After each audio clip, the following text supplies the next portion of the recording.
Why isn't everywhere beautiful? Why isn't everything we do ecstatic? Why can't we all live in a city like Paris and take languorous lunches under the striped awning of a corner bistro, and pass by the steps of Pantheon and buy armfuls of roses on our walk to work, and dance the tango on the banks of the river on a summer's eve? Why do we reserve all of this for novelty entertainment that only comes to life when we visit theme parks or tourist traps?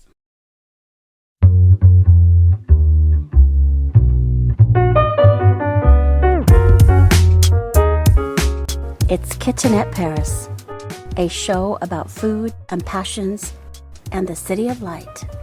I'm Dany Bells, historian, former restaurateur, writer, cook, and current Parisian with the tiniest of kitchens. Join me as I answer the siren call of Paris and eat and cook my way through town.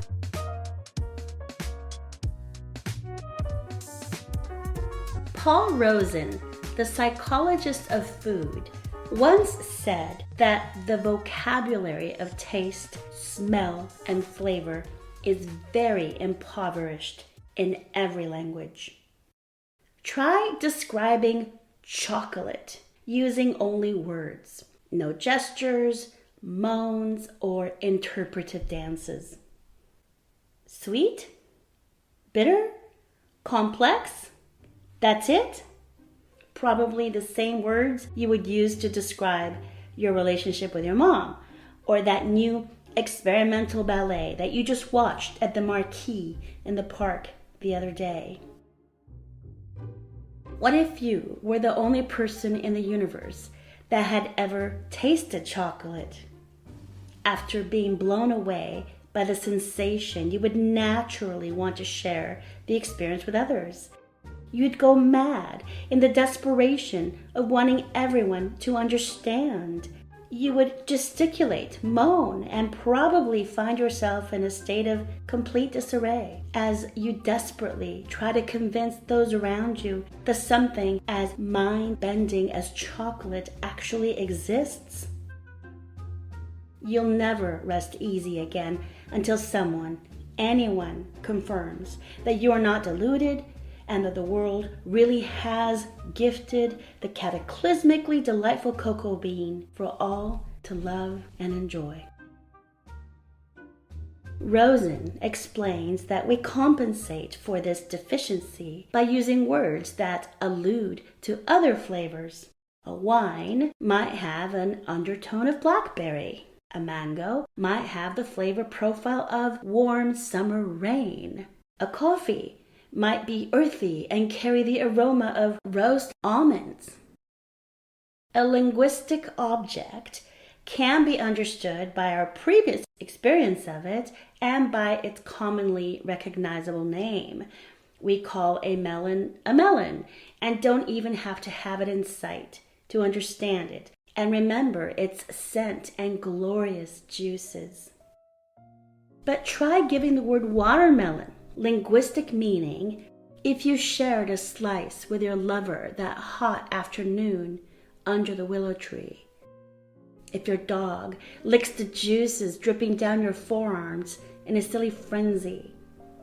If you spent an entire summer guarding your vine to get the fruit ready for show.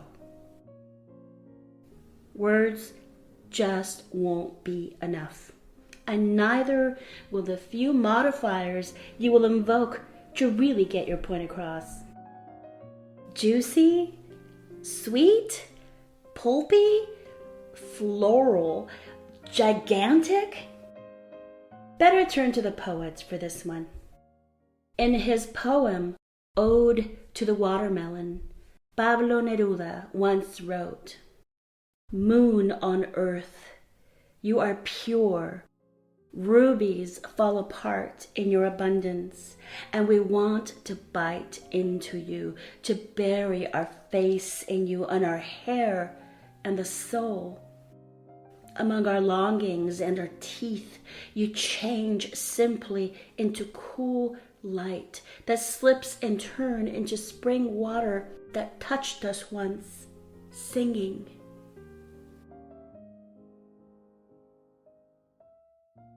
Yes, all of that. Or just share a slice of melon with your dear companion and forget about having to describe the gorgeous fruit. Just get lost in the ecstasy of celebration as you spit seeds and moan in sheer delight and giggle in unison and exhale in deep gratitude. No words, nothing can compare to the experience.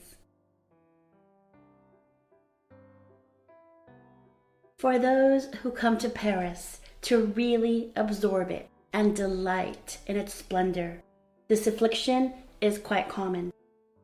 No words can possibly describe the pleasure that tingles down the spine as you dangle your feet along the edge of the Seine as the sun sets in summer.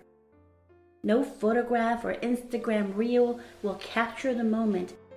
No romantic movie scene will come close to displaying that flirtatious play with life, that gladness that the moment will bring.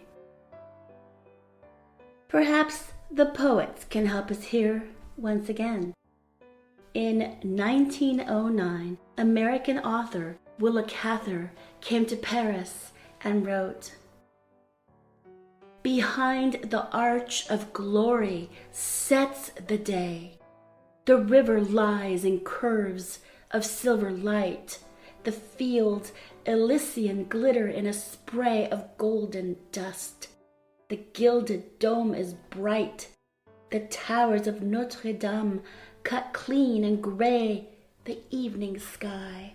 And pale from left to right 100 bridges leap from either quay. Pillared with pride, the city of delight sits like an empress by her silver Seine, heavy with jewels, all her splendid dower." Yeah, all of that too. And in her Pulitzer Prize glory, Cather still bore the burden of the impoverished vocabulary, incapable of conveying the disbelief that something like Paris actually exists.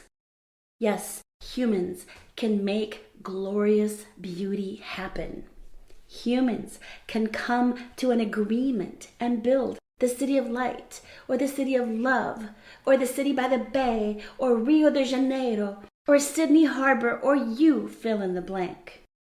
Humans can build beauty, and we stand in awe upon witnessing it, and in our ineffable shock that life can be much more grandiose than we've been led to believe, nothing is left but a gladness of the heart and the unmistakable longing to celebrate, and then celebrate some more.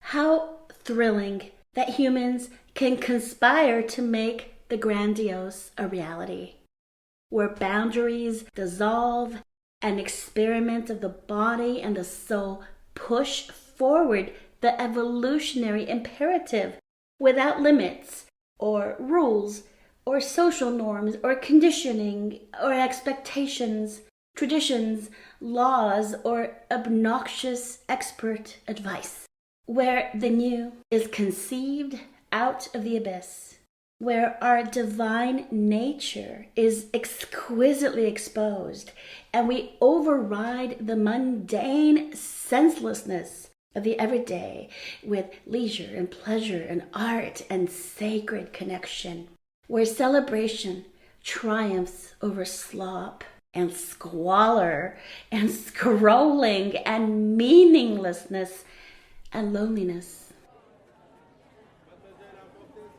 In the early morning, before the tourists come out, I watch my Parisian neighborhood come to life as locals manifest a Fellini-esque sweetness in their everyday tasks. Elders in faded but tidy woolen suits walk arm in arm to market. Toddlers travel to kindergarten on cargo bikes, chitty-chatting with Dad in the sweetest little French voices. Students contemplate by the grotto at the Luxembourg Gardens next to the sensuous statue of Galatea and Acis. Clusters of bureaucrats smoke outside their offices with no particular hurry to open on time. The radiant centenarian with silken daisy on her hair walking the park every morning with her assistant. Everyone is a stranger and a cohort at the same time. Somehow, we all share a common understanding to live life artfully and in sheer delight. If Paris wasn't so walkable, so communal, so choreographed for artful moments, I would be on the freeway commuting to work and missing every little detail that thrills me and gives me hope that indeed humans can make beauty and meaning out of life, that indeed everything is a celebration. What drives us to conspire to make splendor?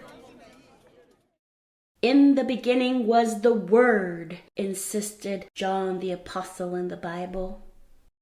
Heraclitus of Persia in the 6th century BCE insisted that the logos, the Word, came first and then form followed.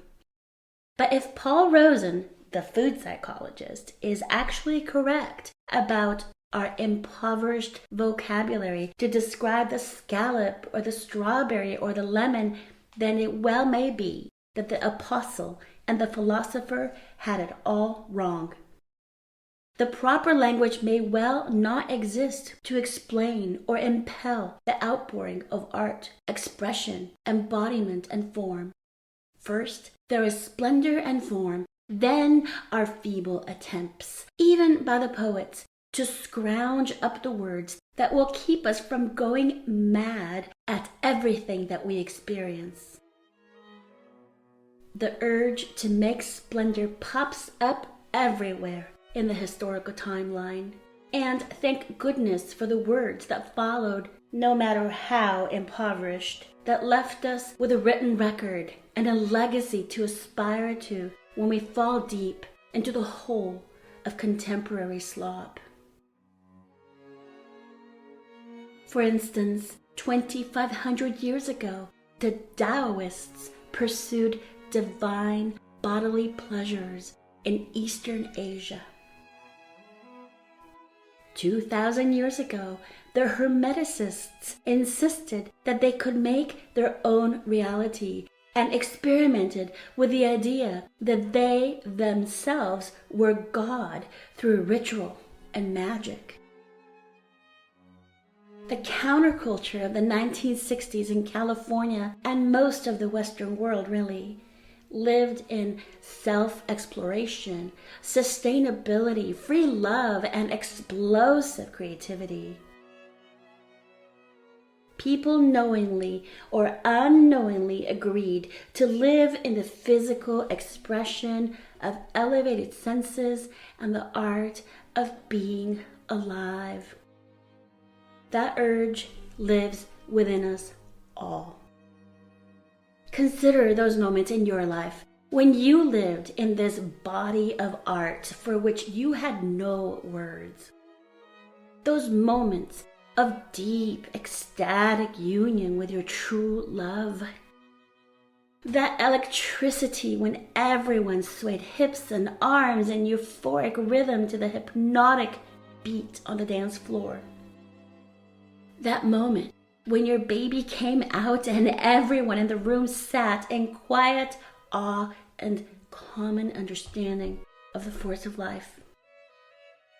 Moments when the banal disappears, when what is possible for humanity and the cosmos is revealed, when awe strikes and words have very little use.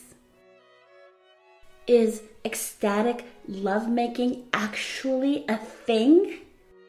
Is chocolate real? Why the hell do sublime experiences actually happen? And even more important, why the hell is most of the world not living like this? Why isn't everywhere beautiful? Why isn't everything we do ecstatic? Why can't we all live in a city like Paris and take languorous lunches under the striped awning of a corner bistro, and pass by the steps of Pantheon and buy armfuls of roses on our walk to work, and dance the tango on the banks of the river on a summer's eve? Why do we reserve all of this for novelty entertainment that only comes to life when we visit theme parks or tourist traps? Travel writer Frances Mays called American towns actively ugly in her memoir, Bella Tuscany. And surely anyone who has seen the charmless, deliberate sprawl of suburbanism anywhere in the world would agree that this is a global phenomenon. Most people don't live in beautiful villages or hip neighborhoods or with a view of the sea or close to the opera or in an arts district. Most of us live in dull peripheries, commuting to centers of culture and beauty for some inspiration that we can bring back to our marginalized homes. We consent to live the everyday without beauty, getting lost in the ticker tape of fear porn and cheap entertainment and trinkets and beads that hardly meet our visceral need for touch and scent and light and laughter. We live in austerity, foolishly defending the myth of scarcity, maybe even justifying that there is only so much beauty to go around, renouncing our birthright to celebrate life, and all along refusing to live in color and twirl and dance. Are we waiting for permission? Are we waiting for the word? What the hell is putting off our celebration of life when, in essence, celebration is the only way we can give language to the sublime? Despite the pesky and appalling parts of the human dilemma, the French have taken a coherent, celebratory stance toward life. Beauty must be prioritized. The senses must be satisfied, and no gatekeepers will be allowed to ruin the party. As if pleasure was a human right here, a natural law. Luxurious, slow, dedicated pleasure. The 5-course meal. The dedication to terroir. The culture of seduction. Art and symphony and museums and galleries. Wine and cheese and fresh fish and local produce, even at the metro station. Apéro and sumptuous afternoons, lollygagging and wasting time in the most pleasurable way. Long vacations and limited working hours, way too many national holidays, and the secret relief on the days when all transport shuts down and no one can go to work, and we get to enjoy an extra hour in bed with our beloved and a well-deserved lazy day. Utter celebration. The French just seem to understand this. They actively embody it.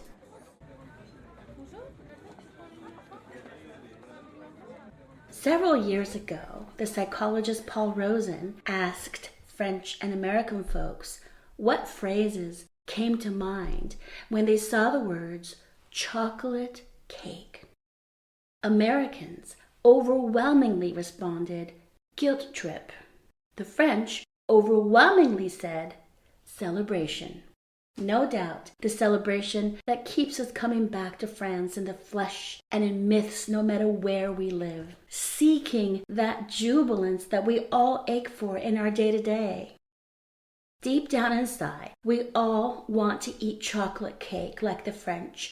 We all pine for pleasure and delight and to be gobsmacked, speechless by the impossible, almost unbearable beauty of our own aliveness. Buy a cake and devour it with your dear companions wherever you may be. Or buy pre-made genoise and frosting and chocolate syrup and assemble it with wild abandon. Or get filthy and messy and ecstatic baking what I believe is the quintessence of chocolate cake in your own kitchenette. Make it divine and try your hand at my boozy, rich, fruity, delicate, ethereal adaptation of Claire Patak's chocolate cake. In London, Patak, formerly of Chez Panisse, serves some of the prettiest cakes at her bakery, Violet Cakes. I pay homage to her wisdom and skilled hand with chocolate here. Forget about sponge or frosting or ganache or glazes or pretentious decorations. Throw away the flour. Lose yourself in the luxury of delicate clouds of meringue and silky butter, the infusion of fragrant booze and rich, dried plum. The cake is a journey to what is possible with the ineffable cocoa bean, the hand and genius of the human heart conceiving the impossible from an otherwise ugly, feral legume, a language of what chocolate actually means. No words can express the celebration, the gladness of the heart at being alive. To all the interpretive dancers out there, the poets, the improvisational vocalists and ukulele players, to all the experimental artists and cooks and lovers and seekers out there, may you find the words, the voice, the expression of what most brings you to life. And may deliciousness and celebration of body and soul guide you wherever you may be. Until next time, I'm Dany Bells. For my boozy, rich, delicious adaptation of Claire Patak's chocolate cake, visit my newsletter. Info in show notes.